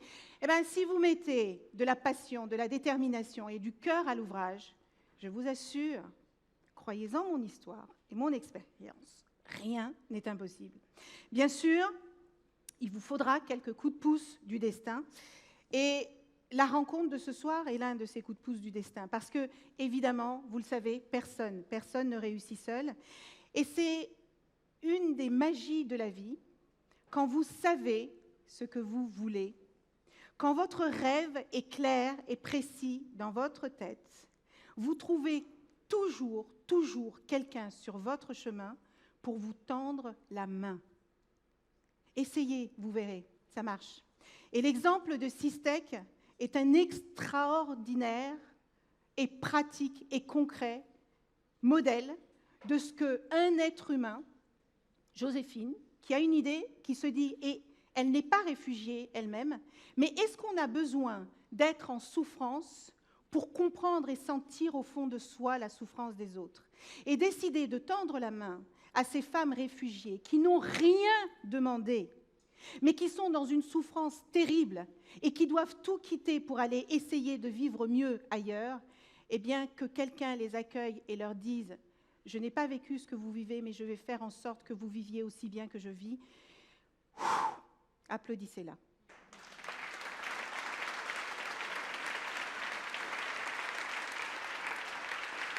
Et quand je vous parle de personnes qui vont vous accompagner et ces petits coups de pouce dans la vie, je ne vous parle évidemment pas de toutes ces personnes qui vont rétrécir vos rêves, ni de celles qui vont vous expliquer que vos ambitions sont un tout petit peu trop grandes, et encore moins de celles qui vont projeter sur vous leur peur et leur inquiétude. Si elles n'y sont pas arrivées, il ne faut pas que vous y arriviez non plus. Je parle de celles et de ceux qui seront à vos côtés, qui veulent le meilleur pour vous, qui vous écouteront, qui vous guideront, tout en reconnaissant avec humilité que c'est leur propre expérience qu'ils sont en train de vous partager et que le livre de votre vie, c'est avec votre plume que vous l'écrirez. Et je veux ici remercier toutes les associations et leurs bénévoles, les parrains et les marraines qui œuvrent pour l'insertion professionnelle des femmes et des jeunes filles dans le monde de la tech, en particulier parce que, vous l'avez compris, la tech est en train de changer le monde. Elle l'a déjà changé, mais on est juste au début de quelque chose d'ampleur, parce que l'engagement de ces personnes est très précieux pour vous ouvrir les portes d'un monde qui reste encore désespérément fermé aux femmes. Si je suis heureuse d'être avec vous ce soir aussi, c'est parce que j'ai été à votre place. Et votre histoire, quelque part, c'est aussi un peu la mienne. Et c'est l'histoire de millions de femmes dans le monde. Parce que si on doit se réjouir de l'évolution des droits des femmes, durement acquis au cours de ces dernières décennies, le moins qu'on puisse dire, c'est qu'il reste beaucoup à faire pour que les femmes puissent se réaliser et s'épanouir pleinement. Évidemment, beaucoup de choses ont été réalisées ces dernières années et aujourd'hui, de plus en plus de personnes parlent de l'impérieuse nécessité d'atteindre une réelle égalité entre les femmes et les hommes. Et c'est tant mieux, parce que tant qu'il y aura des mariages forcés, des excisions, des maternités précoces, des agressions physiques et sexuelles, des crimes d'honneur ou des interdictions à disposer de notre propre corps, il nous faudra nous battre pour être traités avec considération et dignité. Tant que les femmes n'accéderont pas aux études de leur choix, tant qu'elles ne pourront pas exercer le métier qu'elles souhaitent, qu'elles seront payées moins que les hommes pour un travail identique, tant qu'elles devront mendier une place à la table des décisions stratégiques qui sont prises, alors même que ces décisions les concernent en premier lieu. Bref, tant qu'elles ne pourront pas vivre la vie qu'elles désirent, qu'elles seront invisibilisées ou exclues des sphères de pouvoir, eh bien, nous devrons continuer d'exiger que nos droits soient appliqués et nous devrons agir. Et surtout, surtout, surtout, nous ne devrons rien lâcher. Marie Curie disait que dans la vie, il n'y a rien à craindre et qu'il faut tout comprendre. Eh bien, je crois qu'il est temps, il est grand temps de comprendre que les filles ne sont pas inférieures aux garçons, qu'elles peuvent être courageuses, intelligentes, bonnes en maths et en sciences, et qu'elles peuvent aller jusque dans l'espace. Il est temps de comprendre que les femmes ne sont pas si faibles et si fragiles qu'on le dit, qu'elles sont aussi capables et aussi compétentes que les hommes, qu'elles ne sont pas qu'une plastique, qu'elles savent lire une carte routière, qu'elles savent bricoler et qu'elles peuvent être mères et professionnelles sans que personne ne les culpabilise de vouloir réussir en tant que mère et en tant que professionnelle. Il est temps pour nous, les femmes, de comprendre cela pour avoir moins peur de devenir ce que nous sommes vraiment et profondément. Parce que nos droits, mesdames, nos droits sont fragiles. Et d'où je viens, à l'époque où je suis née, toutes les petites filles n'allaient pas à l'école. Elles n'avaient pas la chance de pouvoir s'ouvrir sur le monde ou alors de s'évader grâce à leurs études. Et 50 ans après, dans certains pays comme l'Afghanistan, les filles n'ont toujours pas le droit d'étudier. Mon éducation patriarcale a semé beaucoup de doutes dans mon esprit. Je me suis auto-censurée plus que de raison. Parfois, je me suis auto-sabotée, tellement, de manière inconsciente évidemment, j'étais convaincue que mon destin était tout tracé et que je deviendrais une bonne épouse, puis une bonne mère, et que ce sera très bien ainsi. Rien, absolument rien ne me prédestinait à faire des études que j'ai faites, à occuper des postes à responsabilité dans les entreprises dans lesquelles j'ai travaillé, et puis après, à devenir ministre de la République française un jour. Rien ne me prédestinait à tout cela, et pourtant c'est arrivé. C'est arrivé parce qu'il y a quelques critères importants qu'Ursula a mentionnés tout à l'heure avec Christelle. 1, l'éducation. 2, le travail. 3, le travail. Et 4 et 5, ma détermination et les merveilleuses personnes que la vie a mises sur mon chemin. Et aussi parce que j'avais des rêves plein la tête. J'avais rien, mais alors des rêves dans la tête, j'en avais un paquet. Alors je me suis lancée dans des études de droit pour devenir avocate. Je n'ai pas aimé. Je vous dirai peut-être un jour pourquoi. Alors comme je n'ai pas aimé, j'ai créé une entreprise dans un secteur super sexy, le bâtiment. Et puis après, une dizaine d'années ensuite, j'ai décidé de rentrer dans le monde des télécoms. Et j'ai commencé par France Télécom, qui est devenue Orange. Et puis après, j'ai rejoint l'informatique qui était en plein boom parce que je sentais que ça allait changer le monde. Et alors que je suis confrontée au plafond de verre, vous avez bien compris, hein, j'ai fait des études de droit, je me retrouve dans la tech. Ma fille avait 10 ans et je décide de reprendre mes études pour faire un executive MBA. J'ai été nommée PDG de Lenovo en France et j'ai été la patronne de HP pour le continent africain, alors que je n'avais pas fait d'études scientifiques ni d'études d'ingénierie. Ah oui, j'oubliais, je suis aussi devenue ministre sans faire l'école polytechnique, sans faire l'ENA et sans faire Sciences Po.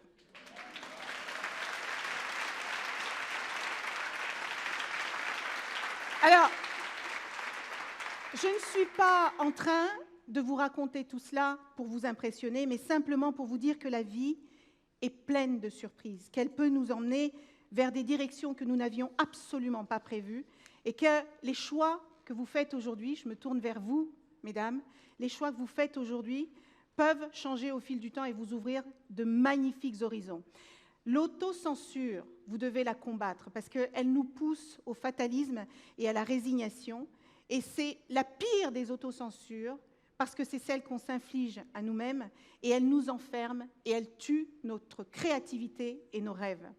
C'est pourquoi je veux vraiment du fond du cœur féliciter Orange, et je sais combien la responsabilité d'un patron est importante pour ce genre de décision. Christelle, tu sais toute l'amitié que j'ai pour toi et je suis super fière que tu sois à cette responsabilité. Moi, je crois que le fait que vous vous battiez, et pour en avoir parlé avec Elisabeth Chungi, je sais combien c'est un combat fort, ne vous dites pas « ça n'est pas pour moi », vous êtes les seuls à pouvoir décider de ce qui est fait pour vous ou de ce qui ne l'est pas. Il n'y a pas, évidemment, de hiérarchie entre les milieux sociaux, il n'y a pas d'écosystème qui soit mieux les uns que les autres, mais il y a des dominations qui sont plus profondes que d'autres. Et pour les conquérir, il faut que vous vous battiez contre votre propre limitation. Je puis vous assurer de manière catégorique que vous avez toutes un don, vous avez toutes un talent, vous avez toutes quelque chose que vous aimez faire par-dessus tout et que vous feriez les yeux fermés à 3h30 du matin. Si vous ne l'avez pas encore trouvé, cherchez-le, trouvez-le et faites-en le centre de votre vie parce que c'est ainsi que vous trouverez le bonheur. Parfois, vous douterez, parfois, vous vous tromperez et ce n'est pas grave parce que c'est ainsi que vous apprendrez et que vous trouverez votre chemin. Ne laissez personne vous dire qu'un métier n'est pas fait pour vous parce que personne mieux que vous ne sait ce qui vous convient. Les métiers n'ont pas de genre. La preuve, les stéréotypes laissent à penser que les métiers de la tech sont faits pour les hommes exclusivement. Caroline Vigneux vous a cité plein de femmes extraordinaires qui ont réussi dans la tech. Et au début, il y avait des femmes et elles ont disparu. Et je crois que c'est Christelle qui l'a expliqué tout à l'heure. Mais je veux juste vous dire que c'est une physicienne afro-américaine qui a inventé la technologie permettant de mettre en attente, un appel téléphonique et d'identifier le numéro de téléphone de l'appelant. Elle s'appelait Shirley Ann Jackson. Et puis, vous l'avez vu tout à l'heure, c'est une femme qui est à la tête d'Orange en tant que directrice générale.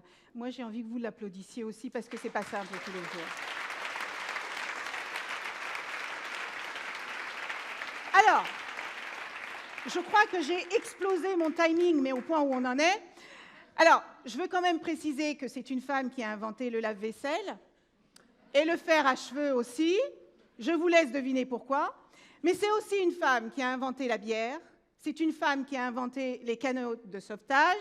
Et c'est la physicienne et chimiste Marie Curie qui est la seule femme à avoir reçu 2 fois le prix Nobel pour ses travaux exceptionnels. Et un jour, on lui a dit « Madame Curie, qu'est-ce que cela fait de vivre à côté d'un génie ?» Et elle a répondu « Je ne sais pas, demandez à mon mari. »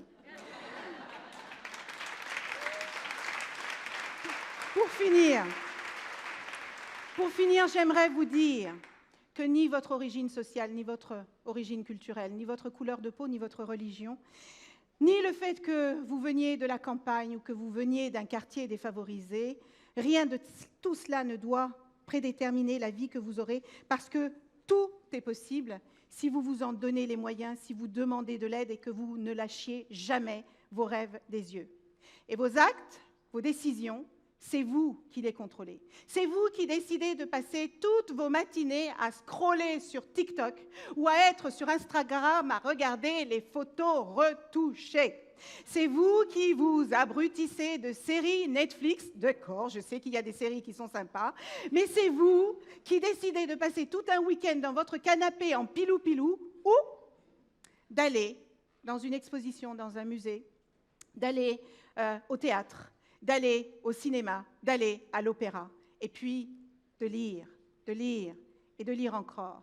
Un livre, un magazine, une BD, sur une tablette, un téléphone, faites-le où vous voulez, comme vous le voulez, mais lisez, apprenez, ouvrez votre esprit. Et puis il y a plein d'outils technologiques qui le permettent aujourd'hui. Mesdames et messieurs, je pense que je n'étonnerais personne si je vous disais en conclusion que j'ai l'intime conviction que la diversité est un extraordinaire atout, que c'est une richesse qui contribue à la réussite de notre pays, qu'elle permet de créer, d'inventer mieux, d'innover davantage.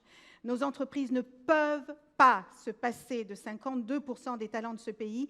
Et ces entreprises qui réussiront demain sont celles qui donneront du sens, celles qui s'engagent pour une société plus inclusive et donc beaucoup, beaucoup plus désirable.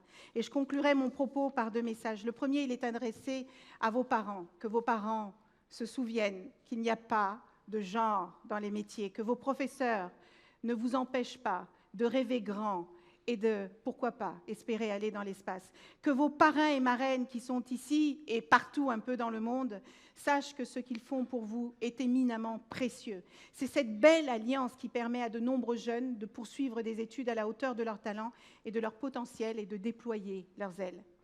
Il existe un proverbe africain qui dit qu'il faut tout un village pour élever un enfant.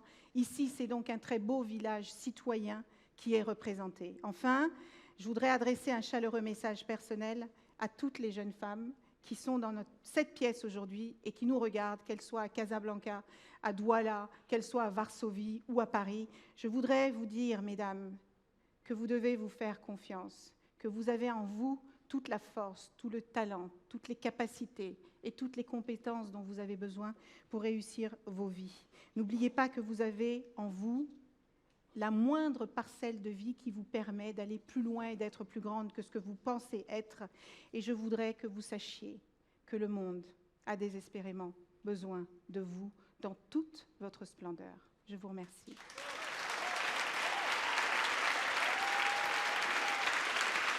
Merci.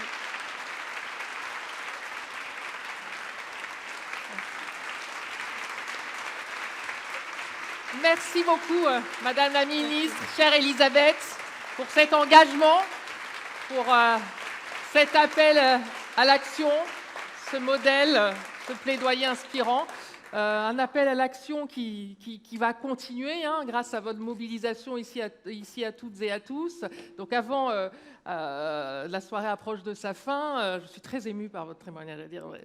Et donc, avant de repasser la parole à notre MC Raphaël, justement pour dire que cette soirée va se prolonger le 8 mars dans nos Orange Digital Center à Varsovie, à Douala, à Saint-Ouen, à Madrid, à Rabat, donc avec une journée d'action, hein, pas une grève, mais vraiment une journée d'action Hello Women. Donc voilà, merci encore pour votre présence. Et puis je souhaite aussi vraiment toutes et tous vous remercier, les élus, les entreprises, les associations, vraiment tous engagés ensemble. Pour les associations, permettez-moi un petit clin d'œil. Je voudrais saluer une association qui me tient particulièrement à cœur, qui a été fondée par Orange, Capital Filles, qui est une association de mentorat qui accompagne les collégiennes, les lycéennes avec beaucoup d'entreprises aujourd'hui. Elles sont là en force. J'ai le bonheur de présider cette association. Donc voilà, faites du bruit pour Capital Filles et pour toutes les associations présentes encore. Merci.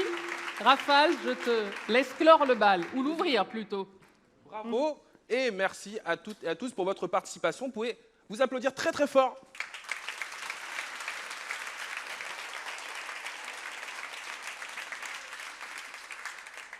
Elisabeth le disait, on arrive bientôt au terme de cette cérémonie. D'abord, quelques informations concernant la soirée qui va suivre. Vous pouvez profiter de l'exposition, elle est située juste ici. Ce sera l'occasion de retrouver les 6 héroïnes du film qu'on a vu. Vous les découvrirez dans leur quotidien, leur lieu de vie, et vous en apprendrez davantage sur les dispositifs dont elles bénéficient. Et puis aussi, rendez-vous au Hello Bar, juste ici et là. Le Hello Bar, pour s'informer sur les métiers du numérique, en discutant avec des femmes qui occupent ces différents métiers, les techniciennes, les ingénieurs, échanger aussi en toute convivialité avec des recruteuses, des conseillères d'orientation ou encore découvrir le centre de formation des apprentis Orange et réseauter, networker avec les associations qui œuvrent dans ce domaine. Et évidemment, dans ce Hello Bar, vous pouvez tout consommer sans modération. Et parce que, quand même, modération rime avec sobriété. Sachez, et c'est important, que l'empreinte carbone de cet événement, les déplacements associés seront entièrement compensés en partenariat avec l'association Planète Urgence. On peut les applaudir pour leur travail. Il me reste donc à vous souhaiter au nom de toute l'équipe Orange une très bonne soirée et surtout une très bonne année. Salut!